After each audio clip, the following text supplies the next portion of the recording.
Oi gente, tudo bem com vocês?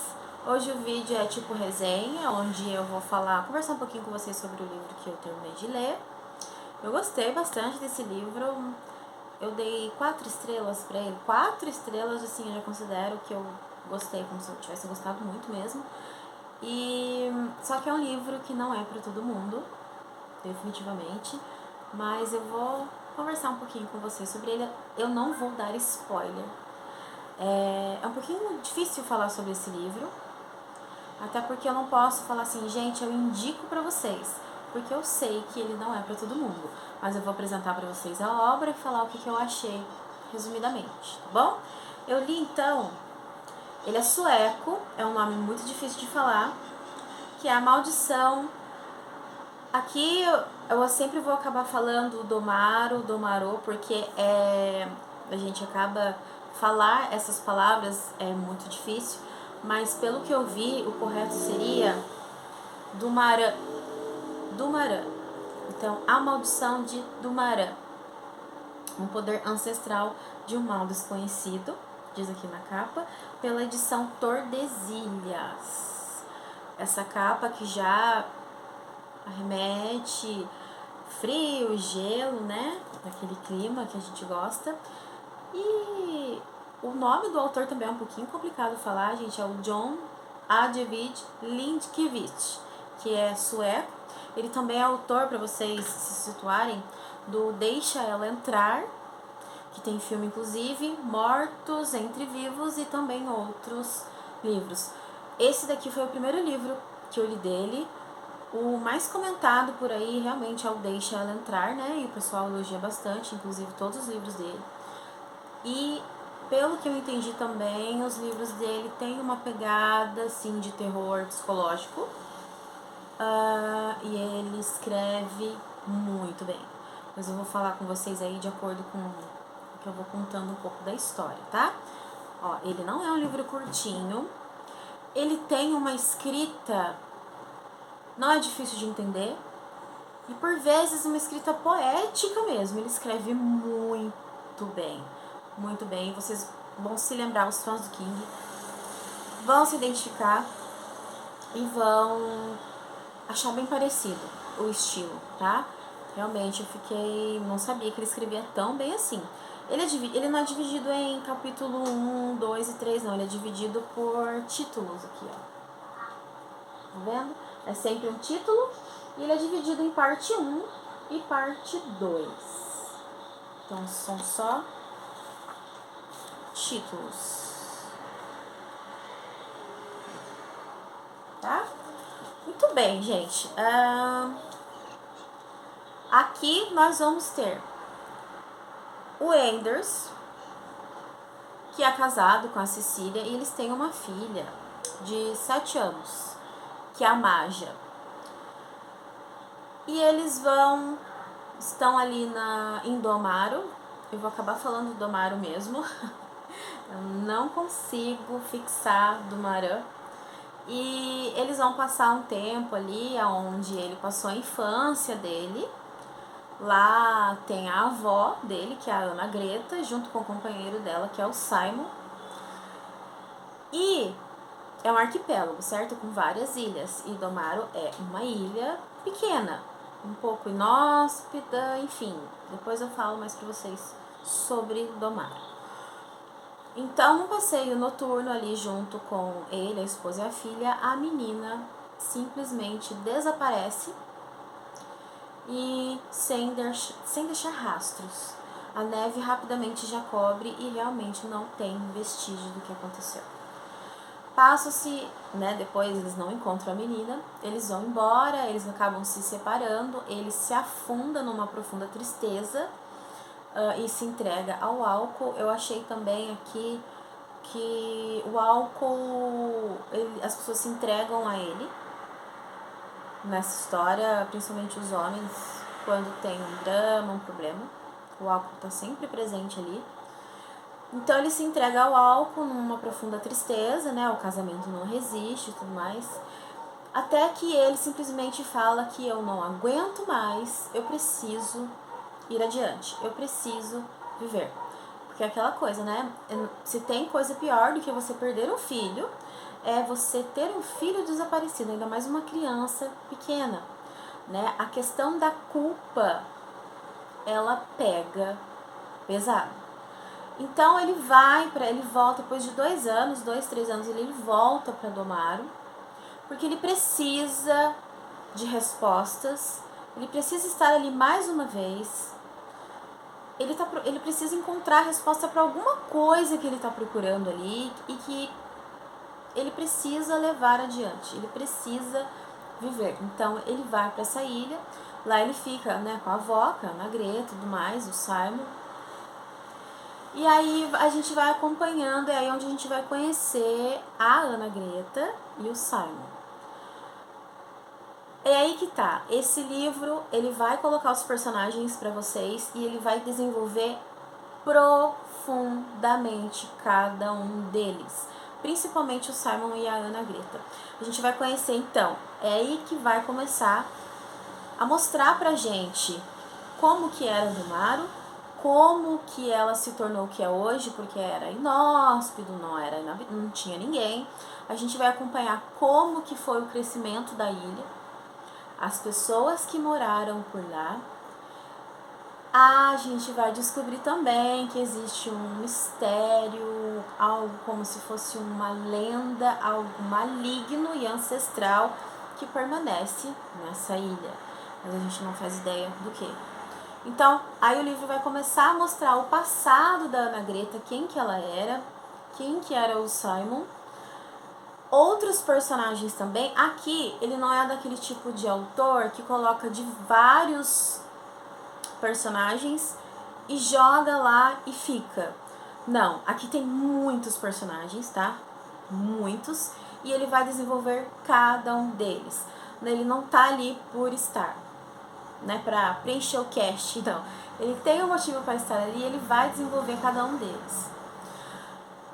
Eu me identifiquei muito mais com a Ana Greta, pelo passado dela, pelo Simon, né? O Simon, ele foi mágico quando ele era bem novinho, antes de conhecer a Ana Greta.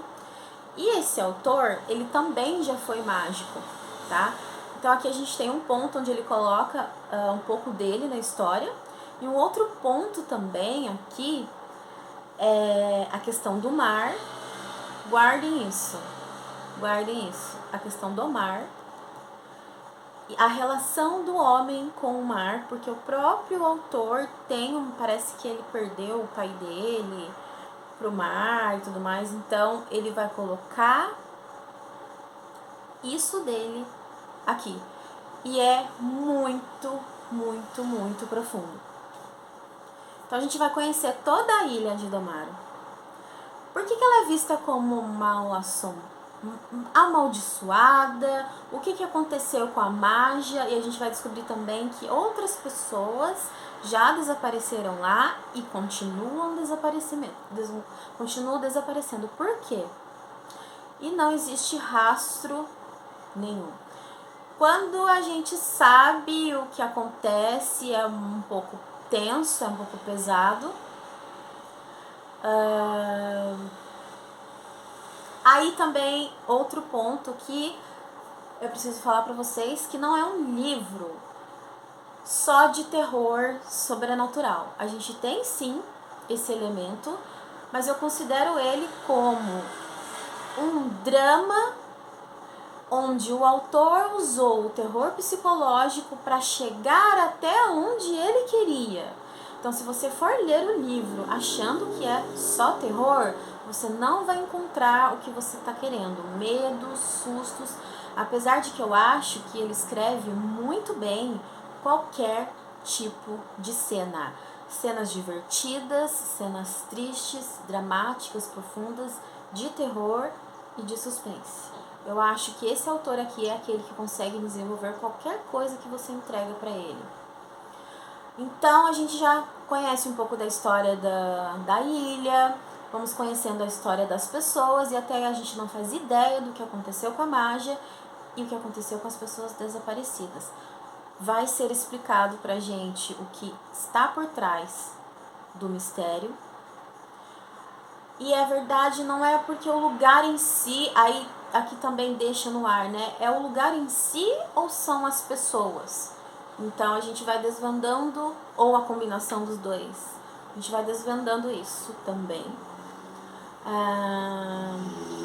Então a gente descobre o que as pessoas lá, os ancestrais, faziam.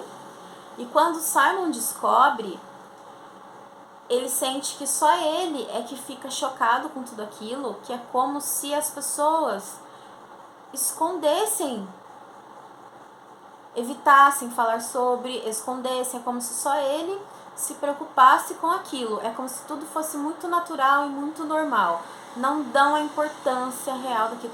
É bem complicado explicar pra você sobre isso, porque realmente eu não quero dar spoiler pra vocês.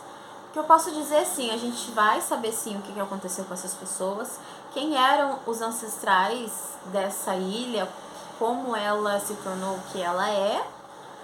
E uma coisa eu posso falar pra vocês, ninguém pode falar que A Maldição de Domaro é um livro mais do mesmo, porque ele não é um dos livros mais estranhos e diferentes que eu li, uma escrita muito bem feita, e esse cara sabe exatamente o que ele tá fazendo aqui. Vai ter, principalmente depois da segunda parte, ele vai entrar numa brisa estilo Stephen King. Sabe quando o King tá daquele jeito, naquela época dele? É aqui, tá? Se você gosta de coisas diferentes, que pensam fora da caixa, não gostam do mais do mesmo, mas não se importam de entrar numa brisa, mas uma brisa absurda, vocês vão gostar do livro.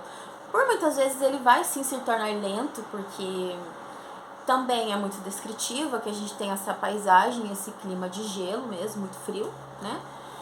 Pra quem gosta. Não é um livro para você ter pressa de ler.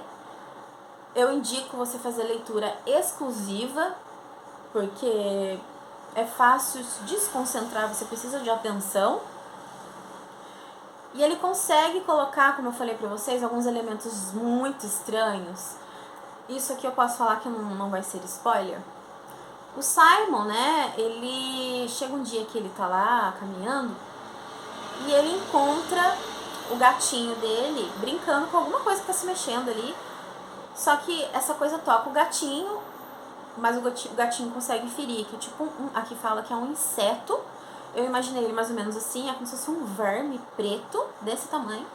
Tá lá, no meio da areia, e o gatinho é tocado por aquilo, o gatinho morre. O Simon enterra o gatinho, fica super triste, e ele chega perto e vê que é um verme, e ele guarda esse negócio estranho numa caixinha. Só que essa coisa, ela tá meio ressecando, tá ficando com um tom acinzentado, e é tudo muito estranho, ele nunca viu aquilo, até que ele lembra que quando ele era mais jovem, o livro ele vai e volta, passado e presente, que ele já encontrou uma criatura dessas já morta e ressecada.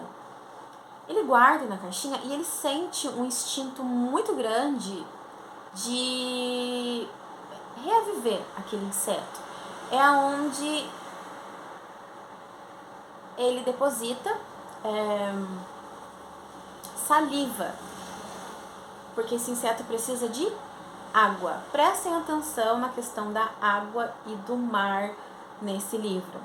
Então, quando ele deposita a saliva todos os dias ali, e esse inseto se chama espíritos. O espíritos se volta a se remexer, né, ele vai e vem, ele revive. Todos os dias o Simon precisa depositar essa saliva. A partir desse primeiro contato, dessa primeira vez ali, é como se houvesse uma conexão entre ele, homem, e que não deveria ter, uma relação que não deveria ter com esse inseto. A gente não tem ideia do que é isso. E é uma conexão eterna. Agora é para sempre. Daí a gente vai entendendo o que é o espírito, para que ele serve, tudo mais. Então a gente tem uma criatura estranha, a gente tem desaparecimentos, temos pessoas, como sempre, fazendo besteira, fazendo coisas horríveis, né? E o que eu achei mais interessante desse livro é que o vilão, vamos dizer assim, o grande vilão, é aquilo que a natureza criou, que é um dos elementos mais mortais, mais bonitos, só que mais perigosos e mortais ao mesmo tempo. Então esse é o grande vilão dessa história. Mas vocês vão chegar lá e vocês vão entender o que aconteceu e por que aconteceu. E o final, eu acho que ele é bem dividido de opiniões. Eu gostei, porque eu não estava esperando, mas eu gostei. Eu até postei lá no Instagram a minha reação, mas eu não estava esperando nada, eu não estava com expectativa, porque realmente ele te leva para um outro lugar. Ele é muito viajado, tenham mente aberta. Quando eu cheguei no final, eu fiquei satisfeita, e eu tenho a mente extremamente aberta para livros assim. Então, basicamente é isso, gente. É um livro sobre uma pegada do drama, que eu acho que é o principal aqui. É um livro sobre remorso e culpa. Perda. A perda do Anders, né, que é o pai da Maja. Eu achei que eu fosse gostar mais dele, ter mais afinidade com ele, afinal, ele que é o pai da garotinha, a história gira também em torno dele também, mas não só dele. Mas eu gostei mais do Simon e da Ana Greta. E ao decorrer do livro eu fui imaginando, poxa, mas o plot principal é o desaparecimento da Magia e o drama pessoal e a superação e o sofrimento do Anders, mas eu não consigo ver essa relação tão profunda de pai que ele tem com a menina. Eu achei que deveria desenvolver mais. Só que quando eu fui descobrindo o grande plot, aí eu entendi porque isso é proposital. O autor não falhou, ele sabia exatamente aquilo que ele estava fazendo. Então, se ele não desenvolveu tanto assim a relação pai e filha, porque ele tinha um motivo. Gente, eu não posso falar muito, porque daí eu vou estar entregando o livro, tá bom? É um daqueles livros assim, que, meu Deus, eu indico super, só que se eu indicar não é pra qualquer um, então a pessoa não vai gostar. Então, assim, gosto de Stephen King, gosto de livros diferentes, muito diferentes, que vai te causar estranheza, não é mais do mesmo. Gosto de frio, gosto de lugares inóspitos e gente estranha, e que daí vocês vão gostar, tá? A escrita é isso, ela não é difícil, ela é até poética, e ele escreve muito bem, muito bem. Bom, gente, o vídeo vai ficar por aqui. Espero que vocês tenham gostado. Comentem aqui se vocês já leram outros livros deste autor aqui, tá bom? Tchau, tchau. Então, até o próximo vídeo.